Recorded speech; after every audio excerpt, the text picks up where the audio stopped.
Well, after I graduated from Northern, I began my teaching career, and there are many, many jobs open when I graduated, but I started teaching in 1955, and my first job was at Stevenson. I remember I signed my contract for $2,800, and I got a birthday bonus of $100, so I was so proud of that. I stayed there for 4 years. And then the Escanaba job opened up, and John Lemmer said before the job would even open up that I will be the Escanaba band director. And I was still teaching in Stevenson. Well, it opened up that summer, and the first parade I had in Escanaba, I was the only trumpet player that showed up, and that was the Labor Day parade. And as you can see by a lot of the pictures, things changed over the years. I was marching at one time 160 kids. I go to class reunion now and the kids still talk about some of the music we played. And some of it was 40 years ago and they still talk about it. They aren't playing that type of music now and they aren't marching that way, and they hated it then, but boy, that's the only thing they talk about at class reunions now is about marching band and the trips we took and the solos we bring in, and that really made quite an impression on those kids at that time. That was my job. And we did such hard music that I look at it now and I said, how did those kids ever play that music that hard? How did they? I don't know. I guess they were too scared not to play it that way. But they did, and they were really involved with the music, and I have tapes now that prove how well these kids did play. How did you get the results from your bands? I just put music in front of them, and first of all, I didn't tell them how hard this music was. I said, hey, we're going to play this is going to be fun to play, and after a little bit of, well, gee, this is too hard. Before you know it, the kids, we would play a little bit, and we'd learn more and more, and then they kind of grew into it. Somebody thought that, well, nobody would ever hear the wrong note. Well, I did. And I made it really clear that I heard the wrong notes.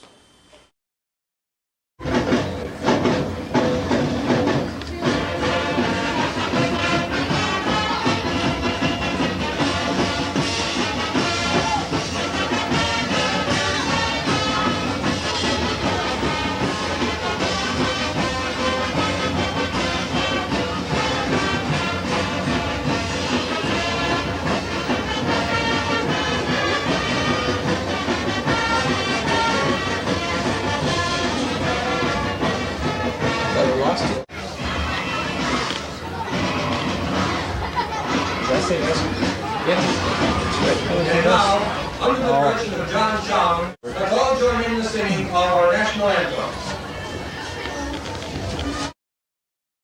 And then when I went to Escanaba, it was such a bad band that I had no choice but to do picture shows for a year or two. And then I got more intricate. I would make great big trains going down the field and making surfboard riders and all the other things. And then I got somehow, all of a sudden, I decided that drills were the big thing. And I went to a band school in Chicago, and for 4 weeks I went into drills. And that was the big thing in Escanaba, when I would do all the drills, making diamonds and movable parts, and the people really liked that. Well, I used to be innovative as far as marching band techniques up in the UP, and when I did my patterns in motion and all the diagrams. And then I started with doing things like Finlandia to drills, the New World Symphony to drills, and things like that. And that was very, very new in the UP. And the kids still brag about that. Everything was what we call 8 to 5, 8 steps to every 5 yards. And even down in F-section hallway of the high school, I used to have it taped down on the floor, so that when the kids even walked down that F-section hallway, they somehow or another, they got into marching 8 to 5. And I had the whole back parking lot of the high school marked into a football field, and we did 8 to 5, 8 to 5, because that was the basic step of close order drill.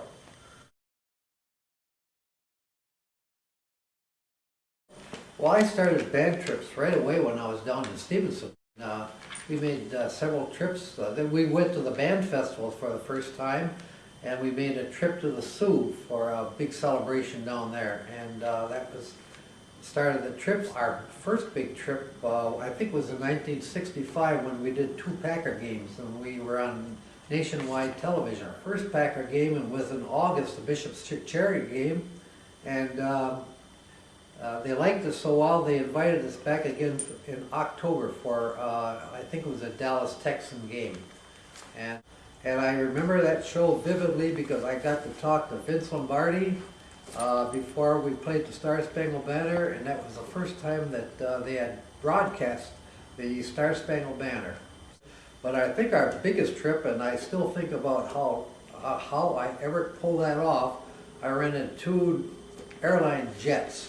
And we went to Florida, the whole band, 160 kids, and we flew to Florida right out of Escanaba, and we were down there for a week, and we played Disney World and Sea World and then Circus World, and we had a great time.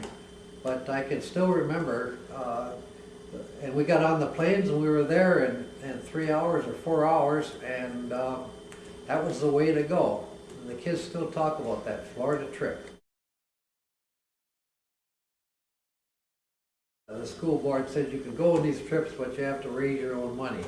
So I started to come up with these ideas. I went to Sakely's Candy Company and convinced them that we could sell boxes of candy. So we started selling boxes of candy. We would pay $1 for a box of candy, and we would make 40 cents per box. And the kids, they could keep in a special fund at the high school. All the money they made selling candy went into their fund, and they used it for their trip. Oh yeah, well I talked to Fred. I said we got to have something really different, so we come up with some sort of a wrap to put around the candy bar so it looked like it was orange and black and from the Escanaba bands, and that really, I think, sold a lot of candy. And I used to give big prizes for the top salesman and things like that. And I made incentives into the program. And then later on, I got the bird brain idea of selling fruit. And so I went down to Elmer's grocery and told them what I wanted to do. And so we started selling grapefruit and oranges. I think the first year we sold maybe 30,000 pounds. And when we quit doing that, we were well over 120,000 pounds. We would get trucks from all over, and that was really quite an event when the whole commons area was filled with fruit. And I was the first one in the UP, I think, to start that, and now everyone does it. So that was really quite an innovative thing way back in the 60s. So you do realize that you have a huge sales and marketing brain. So you were doing special packaging, you were building sales incentives in for the sales people. That's right. We used to keep slips and we had a great big drawer at the end of each fundraising activity. We kept those slips, and so the following year, all we did was hand out all of those customers who bought the previous years, and we would give them to the new band members, and all they had to do was contact these people and deliver the fruit. And so that was, it built up and built up and built up, and so until we had, it was hundreds and hundreds of slips in there that was really very easy to call them up and say, you bought fruit or candy last year, how about this year? And it usually worked. So is that where I get my sales and marketing background? That's where the family gets their sales and marketing background, I think, because I think everybody contributed to those days when we had the fruit sales.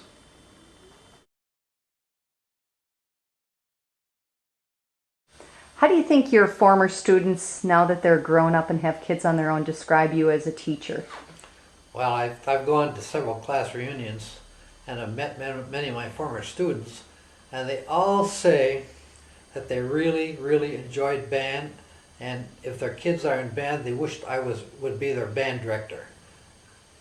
Why? I guess I wasn't that tough. They thought at the time I was tough, but I challenged them. And I guess the band directors today, a lot of them aren't challenged. They just aren't being challenged as much as we did.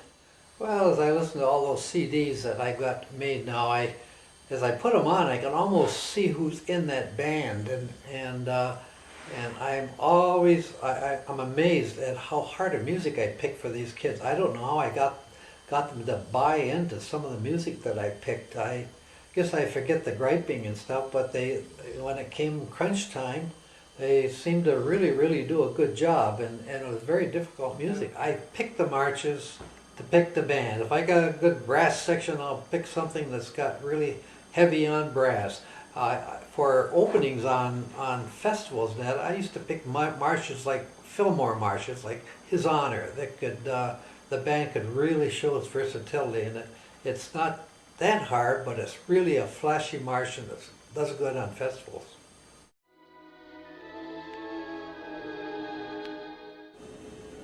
So how would you describe your conducting style? Conducting style is sometimes pretty violent. I know my flute section sometimes wish they would have wore football helmets because my baton would go flying, or I would break a baton or break a pencil. What I wanted of the students, I tried to give it to them with my hands, baton, and facial messages and body language, and they found and they got the idea. And I was perhaps an overactive or over conducting band director, but I got results that way. And so I have a different style of conducting. I think it's a natural one, and I was told not to change it. Sometimes I overconduct. I've been accused of overconducting, but when you've got 120, 30 kids sitting in front of you, you gotta overconduct. And that way you can get a little bit of passion out of it. How do you describe overconducting? Well, sometimes people do the little wee things. Well, I try to bring out the expression of conducting not only with my hands, but with my face and my eyes and all parts of my body. I conduct with that, and it gets the attention of the kids, that's for sure.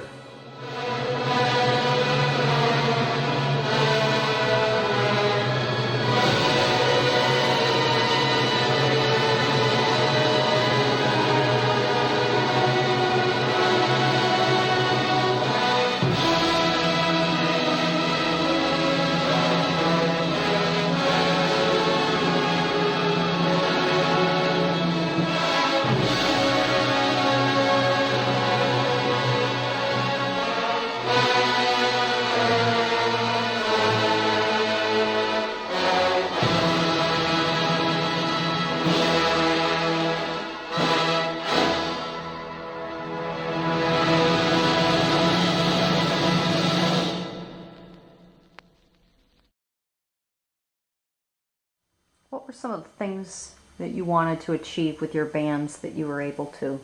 I wanted them to be, in the first year of the yearbook in Escanaba, it said, "What do you want your band to do?" And I said, "I want the band to be the best band in the UP." And I think I proved that year in and year out with different innovative things that I did in marching and did in concert work and did in fundraising. I was the first one to start fruit sales, candy sales, which things that they're doing right now, which was kind of unheard of back at that time. You liked big finishes. Big finishes, that's right.